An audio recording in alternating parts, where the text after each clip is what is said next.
buscando obter, que muitos deles já possuíam mais do que 10 anos, muito mais do que 7 anos, medidas para voltar ao trabalho.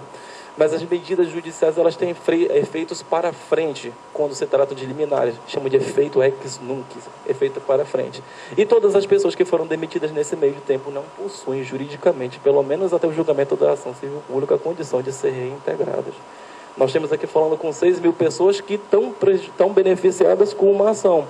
Mas é importante frisar aqui, e aí eu falo para os vereadores, que o fundamento que segura esses trabalhadores aqui presentes, esses 6 mil pais de família, não são só 6 mil pessoas, o fundamento que segura é tão somente uma liminar, uma medida extremamente precária e uma liminar num agravo de instrumento cujo mérito ainda não foi julgado, que pode ser julgado a qualquer momento, que pertence a uma ação civil pública cujo mérito ainda não foi julgado, que pode ser julgado a qualquer momento.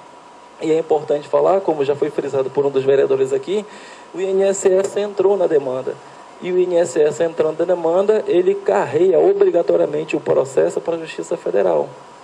E o processo na Justiça Federal, acredito eu, vai ter a análise de legalidade levada ao extremo e a possibilidade do processo sofrer reveses até a análise pelos tribunais superiores é bastante grande. E aqui eu tenho que ser sincero com relação a esse perigo.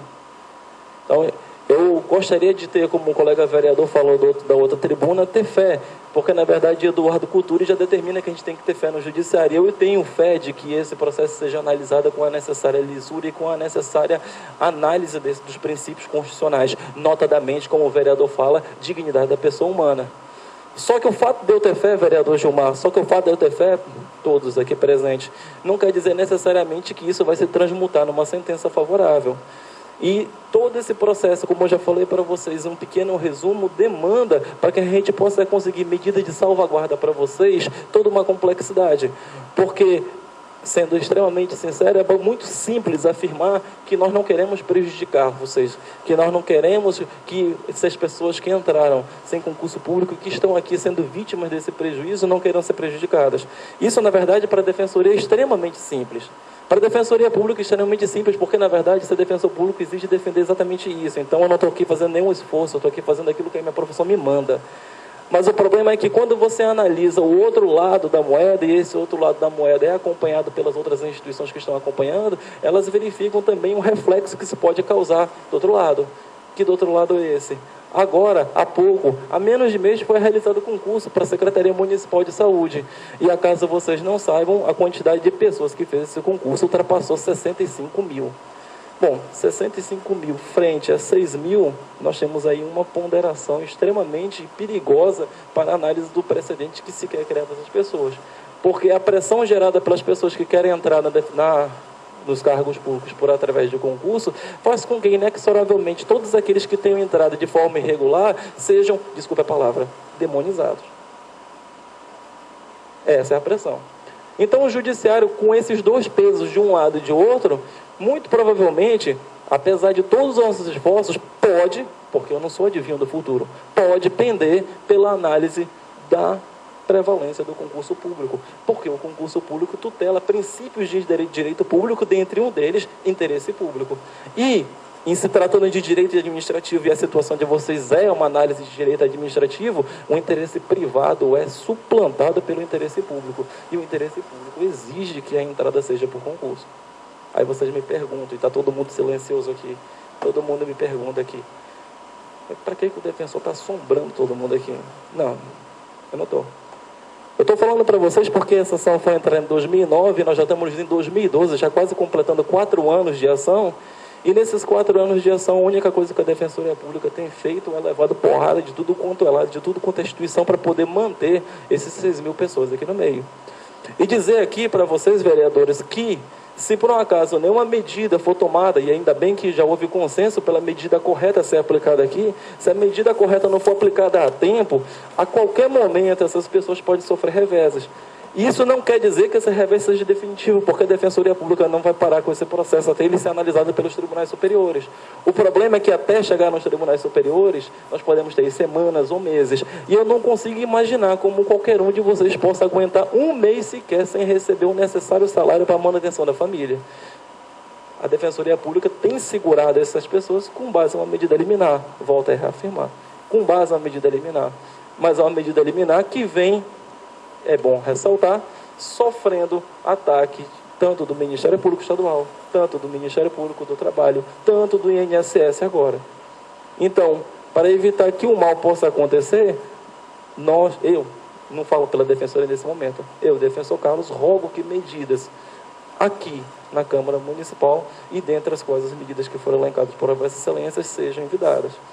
Gostaria de frisar com relação à questão do projeto que foi falado, o projeto de lei que já foi falado outrora aqui, que esse projeto sofre de um pequeno vício, e é um vício insanável, que é o vício de iniciativa.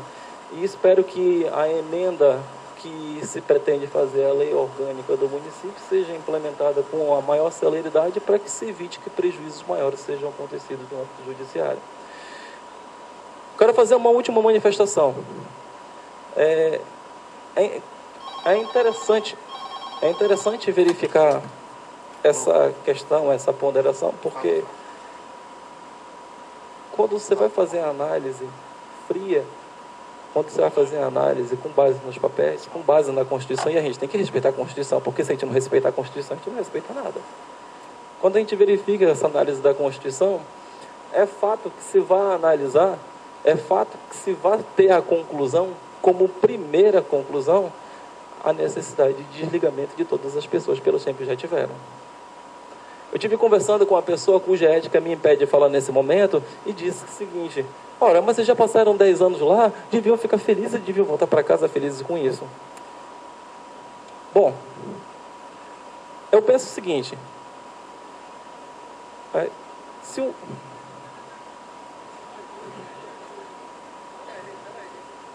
senhora, qual é o seu nome?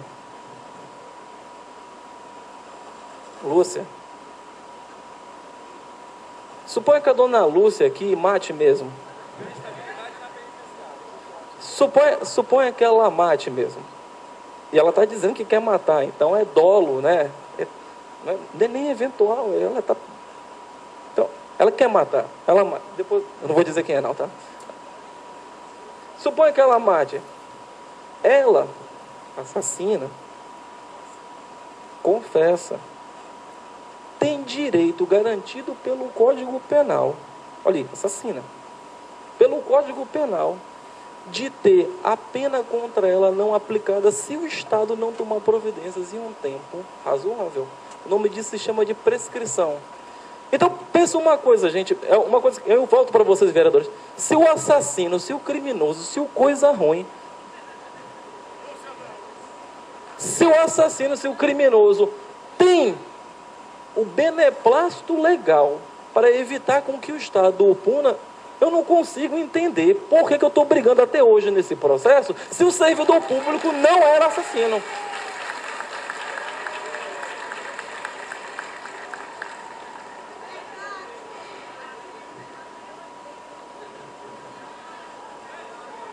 Eu acho que,